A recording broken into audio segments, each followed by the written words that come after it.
Ito yung proseso ng paggawa natin ng Japanese bread o cookies plaka yung tawag nila. So ito yung proseso mga lods. So yung timbang ng retaso na yun mga lods, 200 grams. Ganun din sa violet natin. So same lang yung timpla niyan mga lods, no? So ilalagay ko lang sa screen yung isang timpla. So 3 kilos lahat yan. 1.5 yung dilaw, 1.5 din yung violet. So ilalagay ko lang sa caption yung recipe niyan mga lods. Yung timbang niyan 200 grams piraso. So yan na siya. Ganyan lang tayo magretaso. So yung sa akin mga lods, tansya na lang yun, no? So nakakagawa ako ng 18 pieces hanggang 19 pieces niyan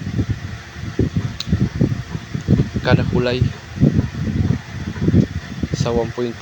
Yun nagagawa natin, 18 pieces hanggang 19 pieces mga lods, 200 grams yung timbang. So laparin lang natin, ilagay lang natin yung pinakapalaman niya, yung violet. Pero same lang yung timpla niyan mga lods. So Japanese bread o cookies plaka yung tawag nito mga lods.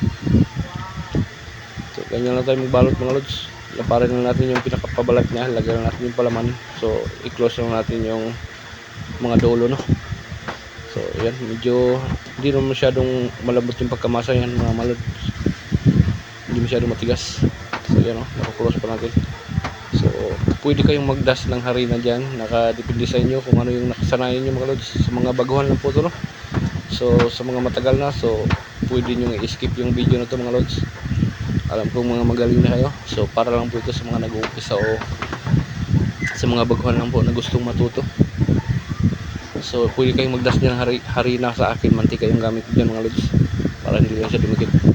So ito na po yung paglapad, no? So kaya hindi ko masyadong tinigasan yung masa para mabilis lang din siya lapadin sa tray.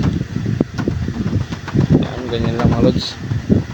At saka yung toppings natin dyan mga lods, asukal pala mga lods. So depende sa inyo kung ano rin yung toppings mga lods. Pwede rin yung stracel, pwede rin kayo magbanya. Pag naluto pwede kayo magbanya ng condensed o di kaya cheese yung toppings nyo. Sa akin dyan is asukal lang yung toppings natin mga lods. Yun yung malakas dito mga lods. Asukal, mahilig sila sa mga matamis. Ganyan lang yung proseso. So direct salang yan mga lods. 180 to 180 degrees yung apoy. Patigasin na natin siya ng konti.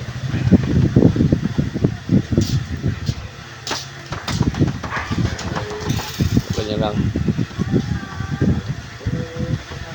So yan siya lahat mga lods. 3 kilos siya. Lagyan na siya ng toppings. Bago natin siya isa lang, lagyan natin siya ng asukal sa ibabaw. So depende sa inyo lods kung ano yung gusto yung toppings. Pwede rin yung stracel, pwede rin cheese pag naluto.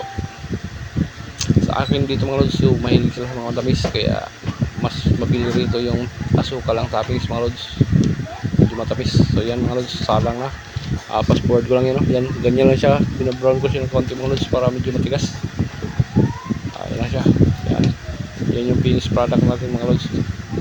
Yan yung luto. So palamigin ito na stress na siya mga lods. Yan yung itsura niya mga lods.